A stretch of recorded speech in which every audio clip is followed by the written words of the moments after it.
그것이 육체적이든 그것이 학업에 관한 것이든 그것이 경제에 관한 것이든 점검은 우리 삶에 매우 중요한 부분입니다. 당뇨를 가진 사람은 아침마다 혈당을 체크합니다. 혈압의 문제를 가진 사람은 자주 혈압계로 자기 혈압을 체크합니다. 비만에 걸린 사람은 자주 체중계 위에서 자기 체중의 변화를 체크합니다. 체크한다는 것은 중간고사를 앞에 둔 아이처럼 언제나 편안하거나 즐거운 일이 아닙니다. 괴롭지만은 점검은 건강한 기능을 유지하기 위해 반드시 해야 할 일입니다. 이것은 육체적이거나 지성적인 부분뿐만 아니라 학업뿐만 아니라 영적으로도 그렇습니다. 사도 바울은 고린도후서 13장 5절에서 우리에게 이렇게 말합니다. 여러분은 자기가 믿음 안에 있는지 스스로 시험해보고 점검해보고, 그런 뜻이죠. 스스로 검증해 보십시오. 증거가 있는지를 찾아보십시오. 여러분은 예수 그리스도께서 여러분 안에 계시다는 것을 알지 못합니까? 만약 모른다면, 만약 믿음에 있는, 만약 여러분 속에 예수님이 계시다는 증거가 없다면 여러분은 실격자입니다. 새 번역으로 제가 읽어드렸습니다. 나는 구원받았는가? 난 정말 오늘 죽으면 천국에 갈 게 분명한가? 나는 하나님의 자녀인 것이 흔들릴 수 없는 확신 가지고 있는가? 내가 지금 어떤 영적 상태에 있는가? 나는 지금 성령 충만한가? 그것을 어떻게 할 수 있을까?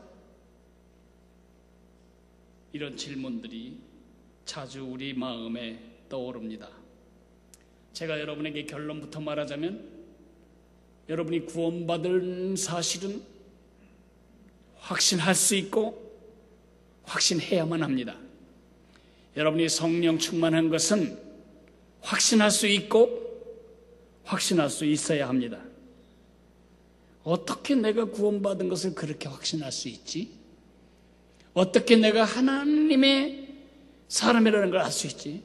그리고 내가 지금 성령 충만하다는 것을 어떻게 알 수 있지?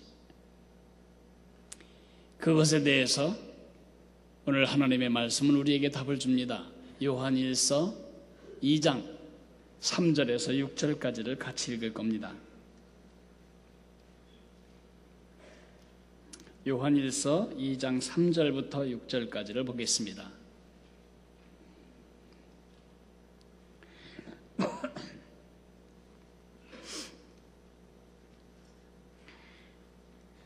우리가 그의 계명을 지키면 이로써 우리가 그를 아는 줄로 알 것이요,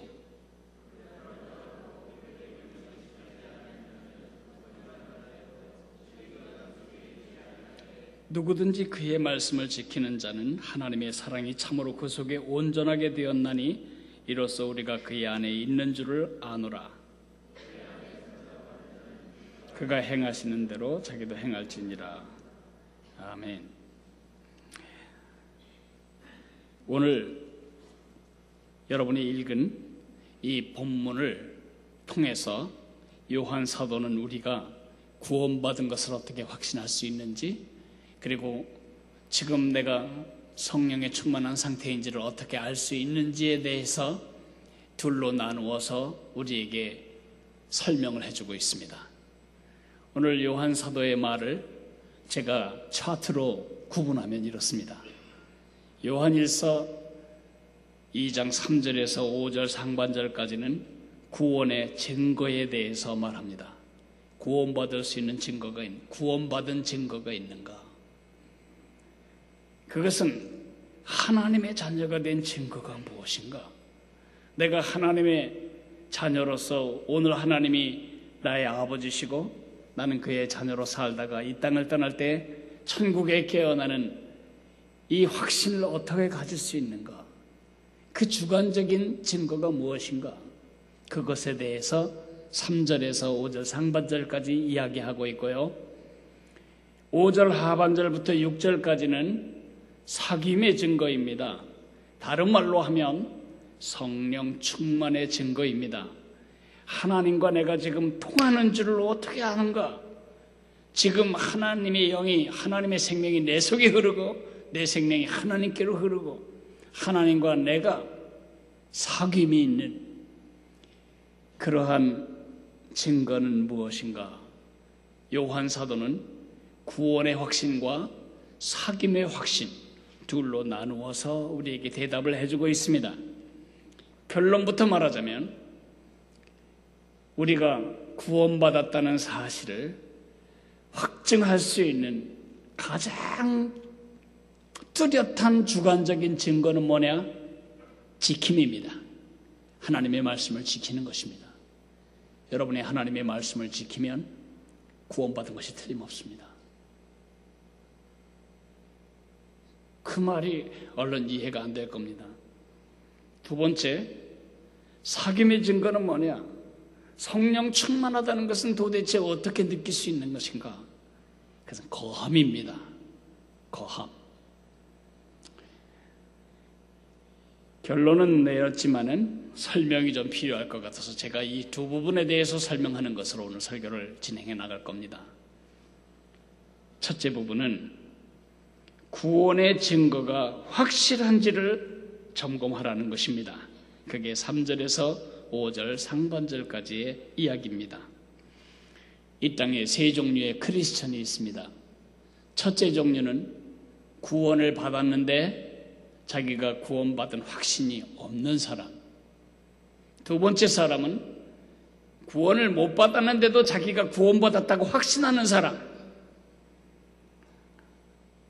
세 번째 사람은 자기가 구원받았고 자기가 구원받은 사실을 확실히 아는 사람. 두 번째 사람은 가짜입니다. 구원받지 못했는데 아무리 생각해봐도 자기처럼 착한 사람이 구원 못 받을 수는 없는 것 같아서 구원받았다고 확신하는 이것은 자기 자신에 대한 과대 평가입니다. 이 사람은 구원받지 못했습니다. 지금 이 자리에 나는 너무 착하게 살고 너무 죄를 안 지어서 오늘 밤 이 세상을 떠나도 천국에 들어갈 것이 확신하다, 이런 사람은 없다고 저는 믿습니다. 혹시 있다면 여러분이 해야 할 일은 구원을 확신하는 일이 아니고 구원을 받아야 하는 일입니다. 1번과 3번이 문제입니다. 1번은 구원을 받았는데 확신하지 못하는 사람, 3번은 구원을 받았는데 그걸 확신하는 사람. 이 두 사람의 삶의 차이는 천국이 지옥과 다른 것만큼 다르고 하늘이 땅과 다른 것만큼 다릅니다. 구원을 받았는데 그것을 확신하지 못하는 사람, 불확실합니다. 힘이 없습니다. 삶의 기쁨이 없습니다. 영향력도 없습니다. 그러나 내가 구원받았고 그것을 확신하는 사람은 삶에 힘이 있습니다. 삶이 확실해집니다. 영향력이 있습니다. 삶의 매력이 있습니다. 삶이 복되고 기쁨이 넘칩니다. 이것은 현실 때문이 아니고 하나님과의 관계에 대한 확신에서 오는 기쁨입니다. 그런데 그걸 어떻게 확신하느냐보다 더 먼저 물어야 할 질문은, 내가 구원받았다는 것을 확신하는 일이 그게 가능한 일인가? 그 질문에 먼저 우리가 답을 찾아야 될 것 같습니다. 스님들에게 가서 여쭤보십시오. 스님은 구원받으셨습니까? 오늘 밤 입적하신다면 열반의 경지에 들어가시겠습니까? 아무도 없습니다. 그걸 내가 어떻게 합니까? 나는 죄가 많아서 그렇게 못 됩니다. 천주교인들을 붙잡고 물어보십시오. 당신은 구원받았습니까? 저는 그렇게 되기를 바랄 뿐입니다. 당신 죽으면 천국 갈 수 있겠습니까? 누가 감히 그런 건방지고 그런 교만한 확신을 가질 수 있단 말입니까? 그들은 그렇게 대답할 겁니다. 그게 겸손한 것처럼 들리기도 합니다. 그건 사실이 아닙니다. 여러분의 자녀에게 누가 인터뷰를 하는데 네 뒤에 있는 저 남자 어른이 네 아버지라는 확신이 있냐? 그럴 때 그걸 어떻게 합니까? 내가 보기를 했습니까? 내가 기억이 안 납니다. 산부인과에서 바꿔치기 했는지 내가 어떻게 합니까? 그렇게 말하는 자녀를 여러분이 보신다면 어떠시겠습니까? 이 사람 누구냐? 그냥 사람들이 저를 놔준 남자라고 그러긴 하대요. 그런 얘기가 어디 있습니까? 이분은 제 아빠입니다. 그가 아빠라는 사실을 확신하기 때문에 여러분에게 맡겨놓은 돈 없어도 그 아이들은 날마다 돈 달라고 여러분에게 강력하게, 아주 건방지게, 도도하게, 당당하게 요구하는 것입니다. 여러분이 그의 엄마라는 사실을 확신하기 때문에 그 아이는 맡겨놓은 것이 없는데도 당당하게 공로가 없는데도 불구하고 음식값 벌어온 적이 없음에도 불구하고 밥 내놓으라고 아주 건방지게 무엄하게 소리를 질러댑니다. 어디서 오는 거죠? 확신에서 오는 것입니다. 구원의 확신이 그런 것입니다. 우리는 구원을 확신할 수 있어야 하고 확신해야만 합니다. 성경이 기록된 목적이 무엇입니까? 요한일서 5장 13절에 보면 내가 하나님의 아들의 이름을 믿는 너희에게 이 요한일서 이 성경을 쓴 목적이 무엇인가? 너희로 하여금 너희에게 영생이 있음을 알게 하려 함이라. 다른 말로 하면 너희가 구원받았고 이미 하나님의 자녀가 된 사실을 확신하기 위해서다. 이 확신을 흔들어 버리는 것이 사탄의 제1번지 전략입니다. 이 확신 하나만 흔들리면 여러분의 삶이 다시 어둠으로 되돌아가는 것은 대단히 쉬운 일입니다. 내가 하나님의 자녀라는 확신이 있을 때만 세상을 쫓아가지 않습니다. 세상의 가치로 내 가치를 삼고 싶어 하지 않습니다. 하나님이 나를 기뻐하시고 하나님이 나를 귀하게 여기신다는 사실을 확신할 때만 우리는 세상 가치에 휘둘리지 않을 수가 있습니다. 구원의 확신에 객관적인 근거가 있습니다. 우리가 구원받았다고 확신하는 것은 교회를 다니기 때문이 아닙니다. 성경을 오독을 끝냈기 때문에 아닙니다.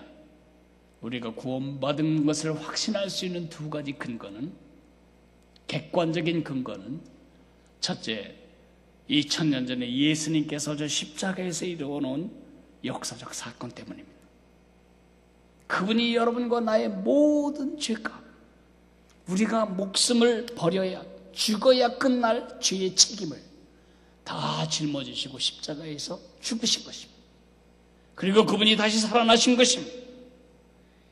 이 객관적인 역사적 사실 때문에 나는 구원받았다고 말할 수 있는 것이고, 두 번째 근거는 그 사실을 나와 관련지 있는 사람, 그것을 믿는 사람은 영생을 얻었다고 말씀하시는 주님의 약속 때문에 우리는 구원받은 것을 확신할 수 있는 것입니다. 하나님이 세상을 이처럼 사랑하사 독생자를 주셨으니 이는 저를 믿는 자마다 멸망하지 않고 영생을 얻게 하려 하심이니라. 믿는 자는 영생을 주시겠다는 그의 약속. 영접하는 자 곧 그 이름을 믿는 자들에게는 하나님의 자녀가 되는 권세를 주셨으니, 믿는 자에게 하나님의 자녀, 영생을 주신다는 약속을 하셨기 때문에 우리가 구원받은 사실을 객관적인 근거에 의해서 확신할 수 있는 것입니다. 요한복음 6장 47절을 한번 같이 읽어볼까요? 진실로 진실로 너희에게 이르노니 믿는 자는 영생을 가졌나니. 누가 영생을 갖는다고요? 그 2000년 전에 예수님의 십자가의 죽음이 바로 나를 위한 죽음이고 나를 대신한 죽음이었다는 사실을 인정하고 그 위에 나를 올려놓는 그 믿음을 가진 사람에게 영생을 주셨다. 언제 주십니까? 가전난이 현재 완료입니다. 이미 끝난 것입니다. 믿을 때 여러분은 그 영생을 이미 소유한 것입니다. 그러나 우리가 원하는 게 있죠. 그거는 객관적인 증거고 주관적인 증거는 뭐냐? 내가 느낄 수 있고 내가 경험할 수 있는 내 구원의 확신의 근거는 무엇이냐? 사도 요한은 3절에서 5절 상반절까지 지킴이라고 말합니다. 말씀을 지키는 것이라고 말합니다. 3절에 보면 긍정적이고 적극적으로 말합니다. 우리가 그의 계명을 지키면 이로써 우리가 그를 아는 줄로 알 것이요, 우리가 그 하나님을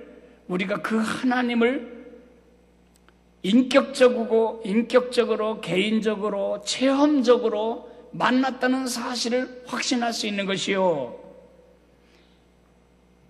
4절은 그리고 5절 4절은 부정적입니다. 부정적인 표현입니다. 나를 안다 하고 구원받았다 하고 그의 계명을 지키지 않는 사람이 있다면 그 사람은 거짓말하는 사람이고 진리가 그 속에 있지 않다. 다시 긍정적인 얘기를 합니다. 누구든지 그의 말씀을 지키는 자는 하나님의 사랑이 참으로 그 속에서 온전하게 되었다. 결국 부정적으로 말하고 긍정적으로 말하고 긍정적으로 말하고 부정적으로 말하고 또다시 긍정적으로 말하는 이 삼겹줄 같은 삼중의 표현을 통해서 사도 요한이 우리에게 말해주고 싶은 것은 뭐냐? 말씀을 지키는 것이 내가 구원받은 증거다. 여기 지킨다는 말이 뭘까요? 지킨다는 말은 세 가지를 의미합니다. 금은방 보석상의 주인은 항상 자기의 보배로운 상품들을 지킵니다. 눈을 떼지 않습니다. 엄마는 자녀에게서 눈을 떼지 않습니다. 자녀를 지켜줍니다. 눈을 떼지 않는 것입니다. 바닷가에 인명구조원이 눈 감고 있지 않습니다.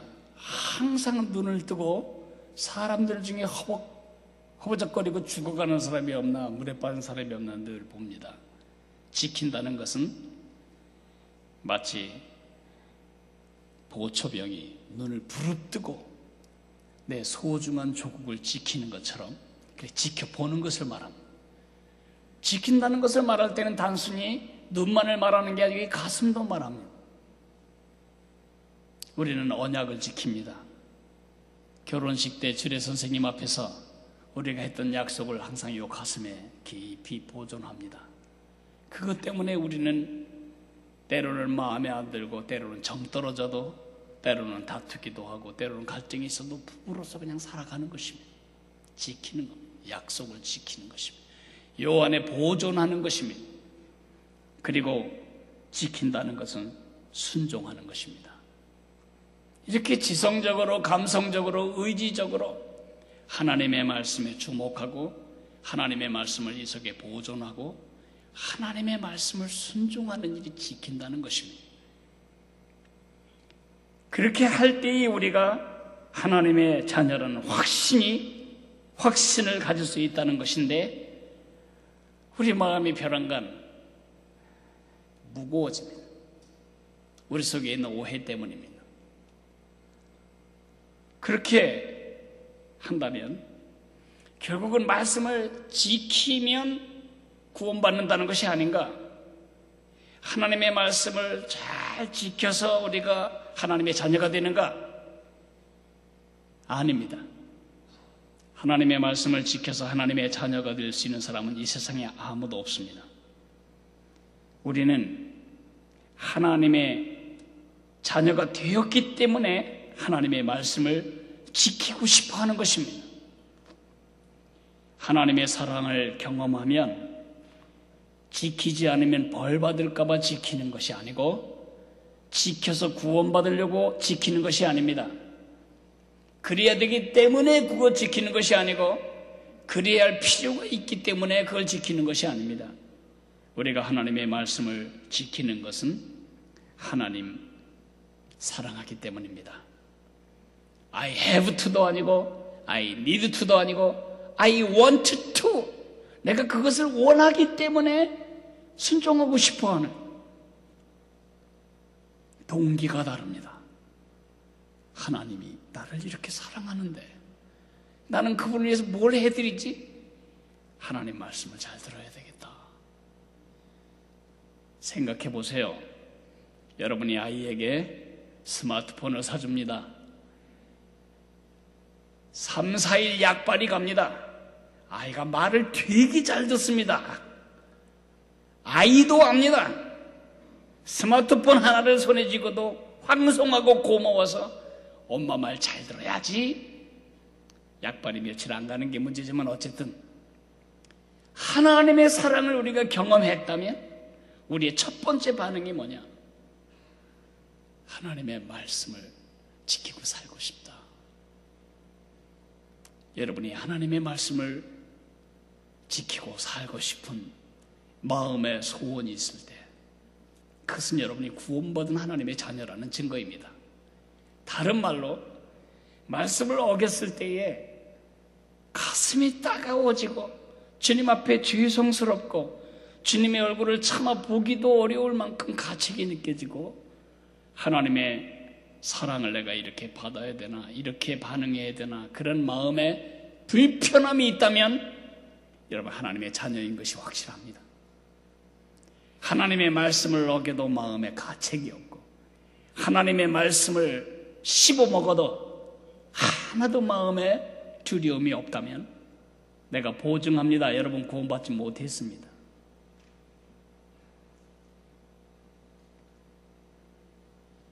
또 하나의 오해가 있습니다. 아니 누가 그런 확신을 가질 수 있겠는가? 누가 100% 하나님의 뜻을 다 순종했다고 말할 수 있겠는가? 누가 온전히 하나님의 말씀을 다 지킬 수 있겠는가? 여기 지킨다는 말은 그리스어로 현재형 동사입니다. 현재형 동사란 현재 그 시점에서 일어난다는 뜻이 아니고 시점을 말하는 게 아니고 동작의 성질을 말하는 것입니다. 계속되는, 진행되는. 그러므로 하나님의 말씀을 지킨다는 것은 모든 성경의 디테일한 부분을 다 유대인처럼 순종한다는 뜻으로 오해하면 안 됩니다. 누가 그런 순종을 할 수 있겠습니까? 내가 만약 죄 지은 것이 없다고 말하면 하나님을 거짓말하는 자로 만든다고 이미 들었습니다. 순종하기를 원하는 마음의 소원이 있지만 우리가 너무 약해서 유혹이 오면 또 주님께 불순종하고 그런 짓을 하는 것을 우리 모두가 경험합니다. 괜찮아요. 죄 지어도 괜찮다는 뜻이 아니고 여러분이 넘어지고 쓰러진다는 것이 부분적인 죄를 범한 것이 하나님의 자녀가 아니라는 증거가 되지 못한다는 뜻입니다. 이것은 방향성을 말합니다. 나의 전체적인 내 삶의 방향이 하나님과 상관없이 살고 말씀과 상관없이 살던 내가 이제는 하나님의 말씀을 지키는 방향이 전환된 사실이 바로 오늘 우리가 본문에서 찾을 수 있는 내용입니다. 이렇게 하나님의 사랑에 대해서 자연스러운 반응이 말씀을 순종하고 싶어하는, 말씀을 지켜 살기를 원하는 마음이 있다면 여러분 구원받은 사람에 틀림이 없습니다.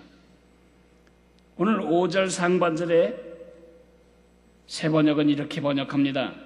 누구든지 하나님의 말씀을 지키면 그 사람 속에서 하나님께 대한 사랑이 참으로 완성된다. 다시 말해서 우리가 말씀을 지키면 그 말씀을 지키도록 우리에게 부어주신 하나님의 사랑이 더욱 우리에게 부어지고 더욱 하나님의 사랑이 느껴질수록 우리는 더 많이 순종하려고 하고, 그래서 결국은 하나님의 사랑이 우리 속에서 온전케 된다, 완성된다. 하나님께 대한 사랑이 참으로 증명되는 가장 확실한 방법은 하나님의 말씀대로 지키고 살아가려고 하는가. 이것은 삶의 방향성이라고 제가 말했습니다. 죄를 예수 믿기 전에 하루에 5개 졌는데 예수 믿은 다음에 10개씩 짓는다면 우리는 구원받지 못한 사람입니다. 하나님이 그걸 기뻐하시지 않는지도 모르기 때문입니다. 그러나 우리가 예전에 죄를 하루에 10개씩 졌는데 지금은 5개로 줄고 전망치로 볼 때 3년 후에는 3개로 줄을 전망이 있다면 여러분은 지금 그 방향을 향해 가고 있는 것입니다. 하나님의 자녀입니다. 이 부분이 여러분 속에서 늘 확인되어야 합니다. 나는 지금 죄에서는 멀어지고 하나님을 사랑하는 쪽으로 가까이 가는가? 죄를 사랑하는 열정에서는 점점 멀어지고 하나님을 사랑하는 열정으로는 점점 가는가? 그 방향성을 잃어버릴 때 여러분은 구원받았음에도 불구하고 난 구원받은 것 같지 않다, 이런 불확실성에 빠지게 되고, 그것 때문에 여러분의 삶은 힘을 잃어버리고 주저앉게 됩니다. 지킴. 여러분이 하나님의 말씀을 지키면 지킬수록 하나님이 여러분의 아버지라는 사실을 더 확신하게 됩니다. 이 주관적인 확신, 이것을 잃지 않으시기를 바랍니다. 두 번째, 사귐에 관한 것입니다. 사귐의 증거가 확실한지를 점검하라고 요한 사도는 우리에게 5절 하반절에서 6절까지 말하고 있습니다. 구원의 확신은 자주 불순종, 말씀을 지키지 않고 반역함으로 흔들립니다. 내가 짓는 죄는 하나님과 나 사이의 교통의 혈관을 막아버리는 혈전이 되기 때문입니다. 나의 사귐의 통로가 지금 들려 있습니까? 하나님과 나 사이에 온전한 교통이 있습니까? 혈전이 가로막고 있지는 않습니까? 혈전이 끼일까 봐 걱정되십니까? 혈전이 끼었으면 어떻게 하면 된다고 배웠죠? 주님께 고백하고 용서를 빌어야 합니다. 그리고 그 죄에서 떠나도록 결심하셔야 합니다. 3일 후에 다시 넘어져도 괜찮습니다. 3일 후에 다시 그 죄를 지을 가능성이 있을지 모른다는 것 때문에 고백하지 않으면 여러분은 그 죄에서 절대 떠나지 못합니다. 그러나 요한 사도는 오늘 그 소극적인 혈전 용해에 대해서는 지난번에 말했기 때문에 오늘은 적극적으로 하나님과 나 사이의 영적 혈관이 아주 깨끗하게 뚫리는 소통을 하고 있는지, 그 소통을 어떻게 확신할 수 있는지에 대해서 말합니다. 한마디로 말하면 거하는 것입니다. 2절 하반절부터 6절까지를 제가 읽습니다. 이로써 우리가 그의 안에 있는 줄을 아노라. 그의 안에 산다고 하는 자는 그가 행하시는 대로 자기도 행할지니라. 많은 학자들은 이로써를 앞으로 붙이지 않고 뒤로 붙입니다. 우리가 예수님 안에 있다는 사실을 어떻게 확신할 수 있냐? 예수님이 행하시는 대로 행할 때 확신할 수 있다. 예수님이 행하신 대로 한다는 말은요, 예수님이 일으킨 기적을 우리도 일으키고 예수님이 가르치신 산상수훈을 우리도 가르쳐야 된다, 그런 일을 말하는 것이 아니고 그분의 삶의 원리를 우리에게 말하는 것입니다. 예수님의 삶은 정말 이해가 되지 않습니다. 예수님의 삶에 대해서 늘 그것이 알고 싶다, 그런 생각을 했던 사람이 있습니다. 그 사람 이름은 바로 니고데모입니다. 오늘날로 하자면 아마 몰래 카메라를 설치하고 예수님 몰래 녹음기도 설치하고 예수님이 가르치는 모든 가르침을 녹음하고 예수님이 행하시는 모든 것을 다 녹화해서 집에 와서 조수들과 함께 틀림없이 뭔가 있는데 자세히 봐라, 혹시 짜고 치는 엉뚱한 짓을 하는 건 아닌지, 혹시 눈속임을 하는 것은 아닌지, 혹시 말은 그렇게 해놓고 행동은 딴짓하는 건 아닌지, 이 예수의 행위와 가르침을 다 분석해봐라. 알 수가 없어요. 어떻게 한 사람이 저렇게 능력 있고 저렇게 힘이 있고 저렇게 기쁘고 저렇게 영향력 있고 저런 신기한 신적인 권능의 삶을 살 수 있을까? 그래서 할 수 없이 어느 날 밤에 니고데모는 늦은 밤 아무도 알아볼 수 없는 그 밤에 아마 더 수건을 깊이 눌러 쓰고 두 눈알만 내놓은 채 예수님께 찾아왔을 것입니다. 이 니고데모가 궁금해했던 그 비밀이 뭘까요? 어떻게 예수님이 그런 능력 있는 삶, 그런 의로운 삶을 사실 수 있었을까요? 그건 비밀 아닙니다. 예수님이 자주 어떻게 그런 삶을 사셨는지에 대해서 공개하셨기 때문입니다. 요한복음 14장에 그 공개가 아주 두드러지게 나오는데 그 중에 10절과 11절을 제가 읽어보겠습니다. 내가 아버지 안에 거하고 아버지는 내 안에 계신 것을 내가 믿지 아니하느냐? 내가 너희에게 이르는 말은 스스로 하는 것이 아니라 아버지께서 내 안에 계셔서 그의 일을 하시는 것이라. 내가 아버지 안에 거하고 아버지께서 내 안에 계심을 믿으라. 그렇지 못하겠거든 그 행하는 일로 말미암아 나를 믿으라. 잘 보십시오.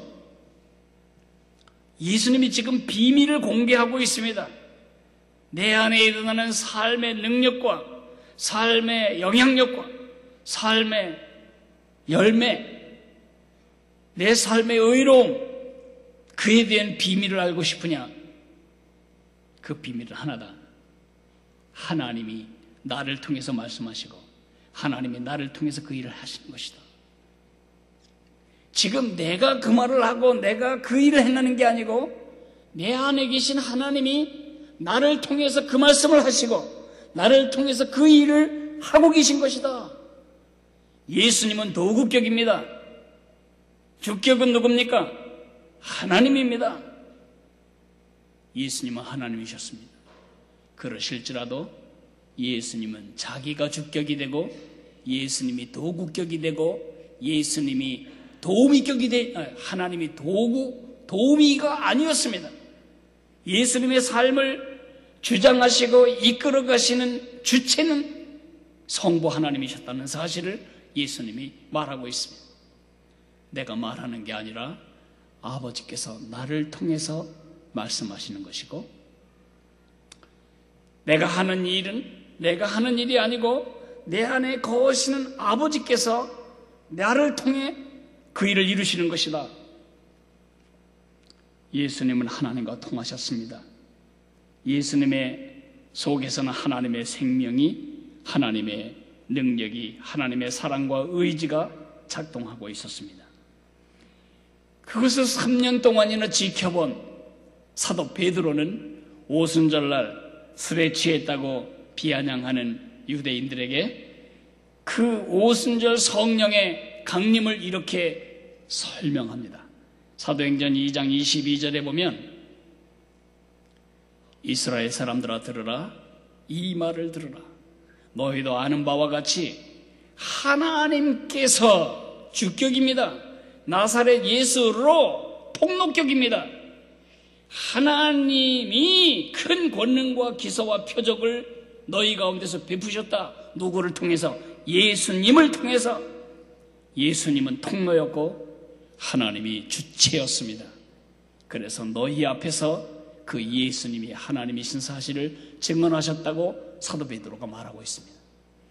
예수님이 무리를 걸으셨습니다. 예수님이 눈먼 자를 뜨게 하셨습니다. 예수님이 병자들을 고쳐주셨습니다. 누가 하셨다고요? 하나님이 하셨다고요. 사도 베드로는 이렇게 말하지 않았습니다. 이스라엘 사람들아, 이 말을 들으라. 너희도 아는 바와 같이 예수님이 하나님의 도움을 받아 큰 권능과 기사와 기적을 너희 가운데서 행하지 않았느냐? 그렇게 말하지 않았습니다. 지금 사도 요한은 3년 동안 예수님이 행하신 모든 기적의 주체가 하나님이신 사실을 알고, 너희가 예수님 안에 하나님 안에 거한다는 것은 예수님이 하나님 안에 거한 것과 똑같은 것이어야 한다. 다시 말해서 나를 위한 내 삶을 추진해 나갈 동안 모자라고 부족한 부분을 우리 하나님이 도와주시는, 우리 예수님이 도와주시고 거들어 주시는 삶이 아니라 예수님을 위한 그분의 삶이 우리 속에 재현되게 하는 것이, 그것이 바로 크리스천의 삶이라고 말하고 있습니다. 예수님 자신만 그렇게 사는 것이 아니고 예수님이 우리에게 말씀하셨습니다. 너희도 내가 산 것처럼 살아야 한다. 그게 크리스천의 삶의 아주 다른 개념이다. 불교도처럼 이방 종교인들처럼 나를 위한 나의 의로운 삶을 추구해 나가는 것이 기독교가 아닙니다. 나는 통로가 되고 그분이 주체가 되는. 여러분, 요한복음 15장 5절에 예수님이 우리에게 말씀하셨습니다. 나는 내 안에 거하라. 15장 4절, 내 안에 거하라. 나도 너희 안에 거하리라. 가지가 포도나무에 붙어있지 아니하면 스스로 열매를 맺을 수 없음같이 너희도 내 안에 있지 아니하면 그러하리라. 이것은 위치를 말하는 것이기도 하지만 더 큰 것은 소통을 말하는 것입니다. 가지에 붙어있는 가지가 나무에 붙어 있어서 나무 속의 모든 수액과 영양이 소통하듯이 통해야 하는 것입니다. 그것이 거한다는 뜻입니다. 예수님이 이 땅에서 보여주셨던 삶의 원리가 이 땅에 있는 크리스천들이 살아야 할 삶의 원리와 동일하다는 것을 예수님은 요구하고 계시고, 요한 사도는 우리가 그렇게 살아야 하는 것이라고 말하고 있습니다. 이것은 상상이 아닙니다. 마치 예수님이 하나님 안에 거하고 하나님이 예수님 안에 거했던 것처럼 우리도 그런 식으로 살아야 한다. 아닙니다. 이건 상상이 아닙니다. 우리는 아이디어를 믿지 않습니다. 예수님의 교훈을 믿는 것이 아닙니다. 예수님은 오순절에 성령으로 오셨고, 그리고 그 성령으로 오신 예수님을 우리 마음의 구주로 모실 때 우리가 구원을 받았습니다. 그 예수님이 내 안에서 나와 함께 나를 통해 살아가시는 그런 삶을 유지하는 것을 거함이라고 말합니다. 하워드 핸드릭스 교수님, 제 은사이신 하워드 핸드릭스 교수님은 이런 말씀을 종종 하셨습니다.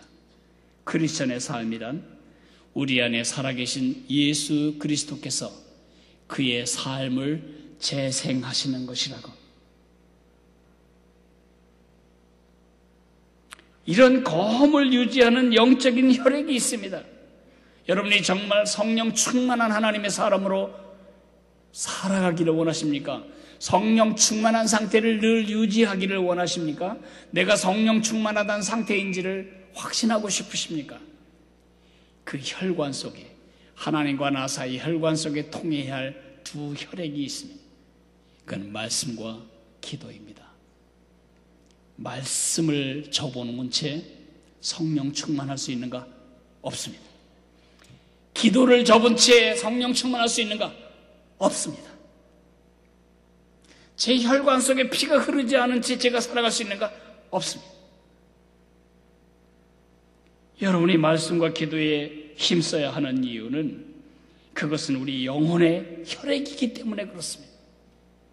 구원받은 사람이 기도가 막혀있고 말씀이 막혀있다면 그 사람은 틀림없이 뇌졸중 걸린 중풍병자처럼 지금 절며 살고 있는 것입니다. 벗어나기를 원하십니까? 첫째로는 막힌 혈전을 여러분이 깨달았을 때 빨리 고백해야 돼요. 두 번째는 혈전이 생기지 않도록 늘 말씀과 기도의 혈액이 늘 그 혈관 속을 통과하도록 해야 합니다. 그럴 때 예수님은 우리 안에서 우리와 함께 우리를 통해 그의 생명, 그의 삶을 재생하실 수가 있는 것입니다.